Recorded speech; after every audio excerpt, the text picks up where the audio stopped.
আমি ভয়েস দিতে পারি না, সেই কারণে আমি ভয়েস ভিডিও বানাতে অতটা ভালোবাসি না। তো তাও চেষ্টা করলাম, কারণ ভ্লগ ভিডিওতে নিজের ভয়েস দিলে সত্যিই ভালো হয়। কারণ অত বড় গান দিয়ে যদি ভিডিও বানাই তাহলে হয়তো কপিরাইট ইস্যু এসে যাবে, সেই জন্য নিজের ভয়েস তো দিতেই হবে। তো যেমনই হোক, খারাপ হোক ভালো হোক, তো দিতেই হবে। তো হ্যালো বন্ধুরা, আমি অজয়, তোমরা সবাই চেনো। কারণ আমি এক দুদিন ধরে ভ্লগ ভিডিও করছি। তো আমারও খুব ভালো লাগছে ভ্লগ ভিডিও করতে, আগে কখনো করিনি, এই প্রথম ট্রাই করছি।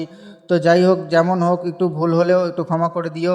তো অবশ্যই আমার ভিডিওগুলো ভালো লাগলে অবশ্যই একটু লাইক কমেন্ট শেয়ার করে দেবে। কারণ অনেক কষ্ট করে কাজের মধ্যে থেকেও, ডিউটিতে থেকেও, তারপরেও সে ভিডিও বানাচ্ছি। কারণ ডিউটিতে থেকে ভিডিও বানানোটা অনেকটাই টাফ হয়ে যায়, কারণ ফোন ধরার মতন তো কেউ থাকে না।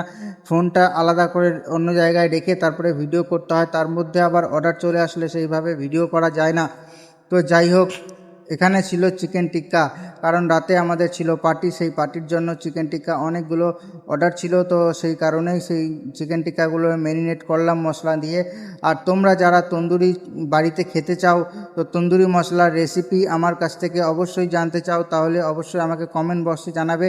আমি অবশ্যই আপনাদেরকে সবাইকেই বলার চেষ্টা করব, ঠিক আছে?